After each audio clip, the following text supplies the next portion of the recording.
Bonjour à tous, bienvenue à notre rendez-vous du lundi consacré à l'histoire et au patrimoine de Villefranche et de ses environs. Je voulais remercier encore une fois d'avoir été si nombreux à visionner la vidéo de la semaine dernière.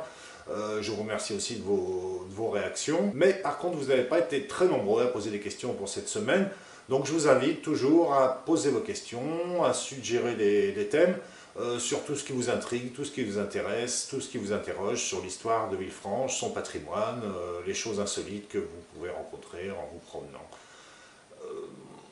Aujourd'hui, nous irons à la découverte de Jean Guillermet, une figure importante de Villefranche, mais aussi du Beaujolais.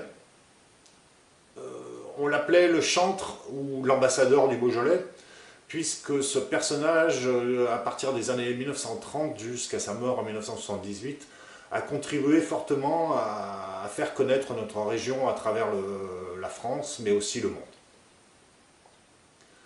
Nous irons ensuite découvrir la maison du Puy d'Amour, toujours à Villefranche, et nous essaierons de découvrir ce qui se cache derrière cette appellation un peu insolite. Mais tout d'abord, je voulais dédier cette chronique d'aujourd'hui à l'ami Pierre Tamin, qui nous a quittés cette semaine. Pierre Tamin, c'était un personnage singulier, passionnant.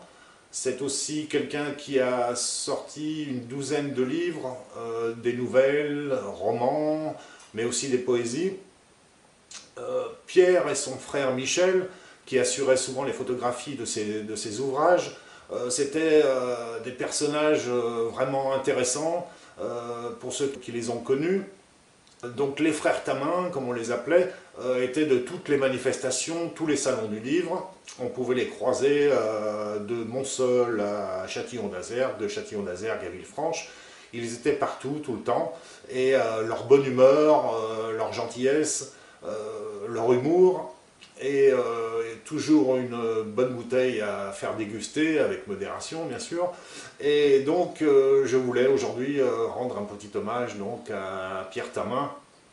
Mais les frères Tamin continueront à vivre dans nos cœurs, puisque grâce au talent d'Éric Martin, alias Riri, talentueux dessinateur, illustrateur caladois, et le scénario et les scénarios de David Besnay, ont créé les personnages des frères Bonpied, les frères Bonpied, intrépides détectives en Beaujolais.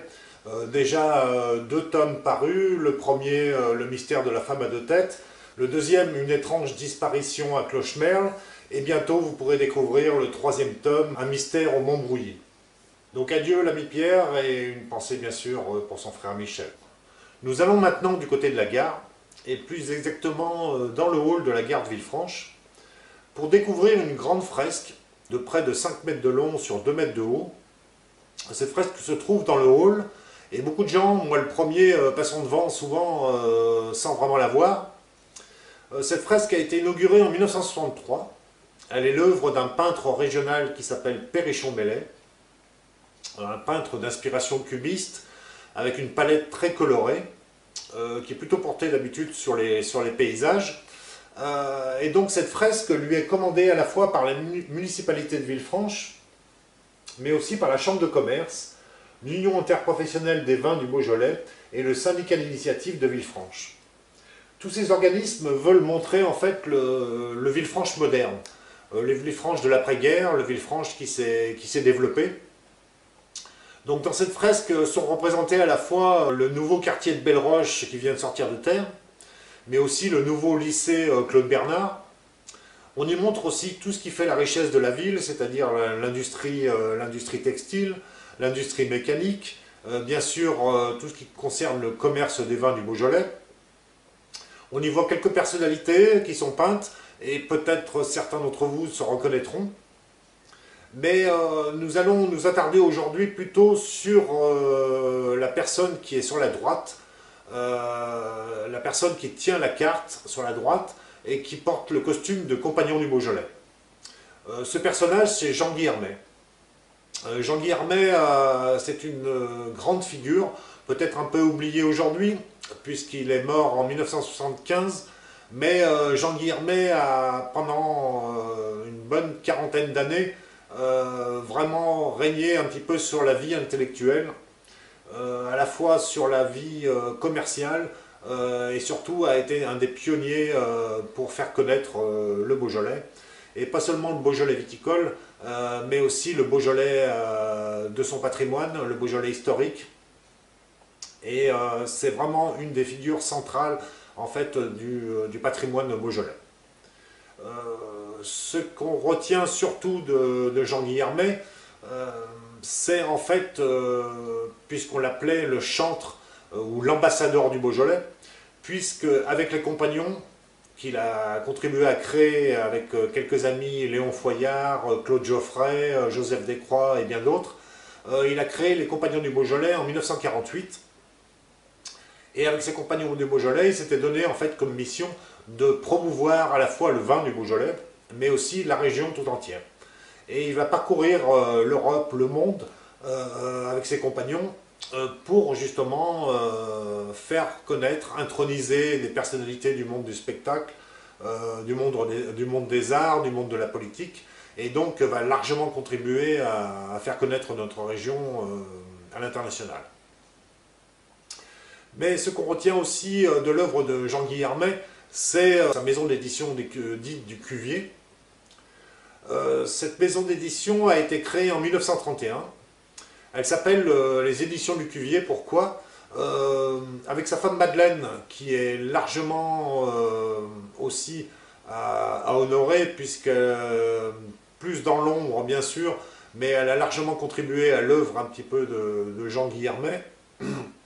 Avec sa femme Madeleine, ils ont acheté une propriété dans le bourg de Lima. Cette maison existe d'ailleurs toujours. Et il y a quelques années, la municipalité de Lima et le comité d'histoire de Lima avaient fait apposer une plaque sur cette maison pour rappeler un peu l'œuvre de Madeleine et de Jean Guillermet. Et donc dans cette propriété, il existe un cuvage. Et dans ce cuvage, Jean Guillermet et sa femme Madeleine vont accumuler des œuvres d'art, une grande bibliothèque, beaucoup de documents anciens, à la fois sur l'histoire de France, mais aussi beaucoup sur l'histoire du Beaujolais. Et en fait, ce cuvier va devenir un petit peu ce qu'on appelait autrefois un salon littéraire, un salon artistique, où vont se réunir à la fois des personnalités du spectacle, des arts et de la littérature.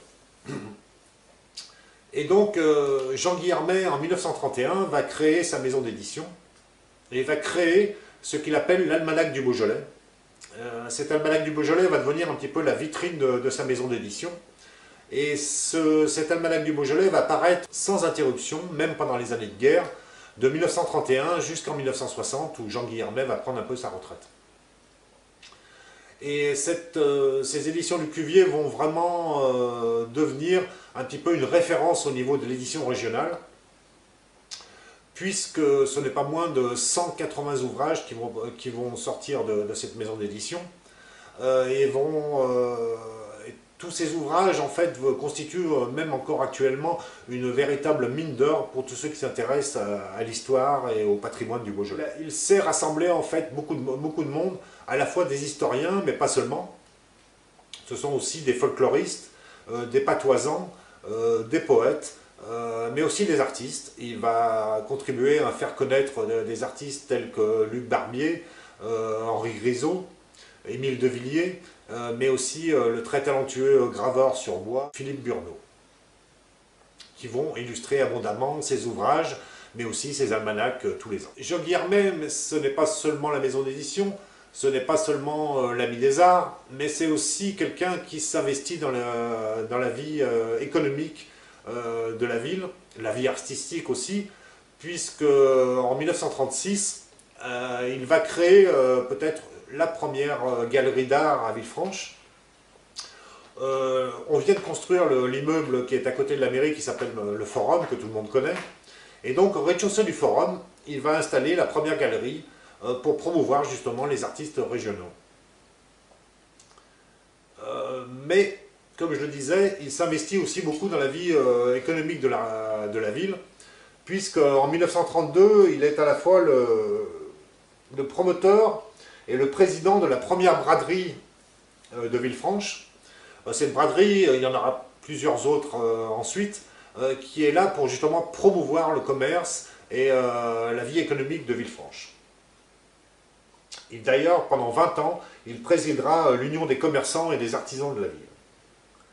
En 1941, avec quelques amis, il crée le groupement des artistes beaujolais, le GAB, qui existe toujours et qui est justement là pour promouvoir la vie artistique à Villefranche. En 1942, il prend la présidence, après son père, des Amis de l'enseignement. En 1946, juste après la fin de la guerre, il relance le syndicat initiative de Villefranche et du Beaujolais. En 1947, c'est lui qui est à l'origine de la création du musée Claude Bernard, d'abord installé dans la maison natale du célèbre savant. C'est lui qui va sauver en fait les instruments de Claude Bernard, mais aussi les souvenirs qui ornent maintenant le musée de Saint-Julien. En 1955, avec Louis Boniface, entre autres, qui est un professeur au collège Claude Bernard de Villefranche, il va relancer en fait l'académie, puisque la Société des Sciences et Arts, comme elle s'appelait à l'époque, s'était éteinte avec la Deuxième Guerre mondiale. Et c'est lui donc qui va relancer l'académie et en faire ce qu'elle est encore aujourd'hui. Ceux qui ont connu Jean Guillermet se rappellent de sa silhouette imposante, de sa grande cape grise et de ses gestes amples, lorsqu'il guidait les premiers touristes en Beaujolais, ou qu'il faisait visiter le cloître de Salles qu'il aimait tant. Et beaucoup se rappellent en fait la phrase qui terminait souvent ses discours et qu'il avait emprunté à son ami Gabriel Chevalier, l'auteur du roman Clochemerle. Cette phrase résume aussi très bien la personnalité de Jean Guillermet, celle de Gabriel Chevalier, mais aussi résume assez bien notre région et son vin mondialement connu. Le Beaujolais est un sacré bon vin, qui ne fait jamais de mal. Plus on en boit, plus on trouve sa femme gentille, ses amis fidèles, l'avenir encourageant et l'humanité supportable. Nous nous rendons maintenant rue Roland, non loin de l'église, plus exactement au numéro 101-103 de la rue Roland. On remarque en s'avançant que cette maison a conservé son entrée ancienne et protégée par une grille. Et lorsqu'on s'avance dans cette allée, on remarque au bout de cette allée une petite sculpture au bas de la tourelle d'escalier. Une petite sculpture qui représente un enfant entouré de deux ailes. C'est bien sûr un Cupidon. Un Cupidon qui représentait du moins l'amour autrefois. On se demande ce que fait ce Cupidon dans cette maison.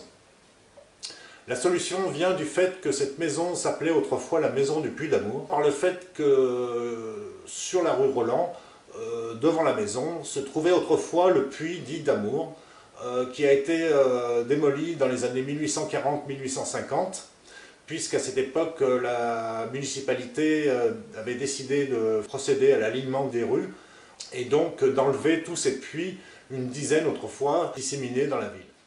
On ne sait plus rien aujourd'hui du Puy d'Amour. Seuls les gourmands connaissent encore ce petit gâteau qu'on offre traditionnellement à la Saint-Valentin. Ce petit gâteau avait été inventé au début du XVIIIe siècle par Vincent Lachapelle, qui était le chef cuisinier de Madame de Pompadour, maîtresse de Louis XV. Ce petit gâteau avait la forme d'un puits et était composé de pâte feuilletée dans lequel on mettait une confiture de fruits rouges. Cette invention, à l'époque, fit beaucoup de scandales, mais contribua aussi à son succès. Et aujourd'hui, le Puy d'Amour existe toujours, on le trouve toujours dans les pâtisseries, mais bien souvent, la pâte à choux a remplacé la pâte feuilletée, et la confiture a laissé la place à de la crème pâtissière caramélisée. Mais le Puy d'Amour, autrefois, c'était bien autre chose. Le symbole de l'amour discret, de l'amour caché, mais également de l'amour tragique. Ce terme singulier, qui a tout naturellement inspiré les poètes et les chansonniers, recouvre plusieurs niveaux de compréhension, de la plus innocente poésie populaire à la plus franche grivoiserie carnavalesque. Selon une tradition largement répandue, le Puy d'Amour se trouvait dans un lieu discret de la ville, où se donnaient rendez-vous les valets et les servantes sous le prétexte de venir puiser de l'eau. Les jeunes amoureux, qui voulaient se rencontrer à l'abri des regards, s'y donnaient rendez-vous. Celui de Paris avait la réputation d'être l'hôtel où les amants se déclaraient leurs amours. On raconte qu'au temps de Philippe Auguste, une jeune fille nommée Agnès Hilbic, dont le père était haut dignitaire à la cour, abandonnée par son amant, s'y précipita. 3 siècles plus tard, un jeune homme du voisinage, désespéré par le dédain d'une jeune fille qu'il désirait épouser, et attiré vers ce même puits par le souvenir de la pauvre Agnès, voulut l'imiter et s'y précipita. Mais son geste émut vivement celle qu'il aimait, elle lui jeta une corde en lui promettant de ne plus être cruelle avec lui. En témoignage de reconnaissance, le jeune homme fit refaire le puits à neuf et graver sur la margelle cette inscription « L'amour m'a refait en 1525 tout à fait ». On voit que le puits d'amour pouvait être le lieu où les amants désespérés se donnaient la mort, suivant la légende très classique des amants maudits. Cette légende, on la retrouve un petit peu partout en France, mais aussi en Beaujolais, puisqu'on la retrouve à Lamure-sur-Azergue, au pont de la Foltière, mais aussi à Alix, où existe toujours le chemin de la Demoiselle Morte, au pied du château de Marzay.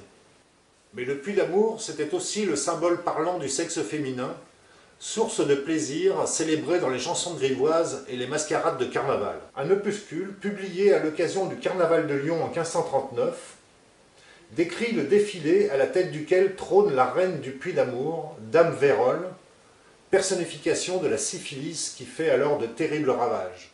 On a oublié aujourd'hui si le puits d'amour de Villefranche avait lui aussi sa légende. Mais le Cupidon sculpté au bas de la tourelle, s'il pouvait parler, aurait sans doute beaucoup de choses à nous dire. Voilà, j'espère que la chronique d'aujourd'hui vous a plu, j'espère que la semaine prochaine vous serez nombreux à poser vos questions, à faire des suggestions de thèmes. En attendant, je vous souhaite une bonne semaine et un lundi prochain. Au revoir.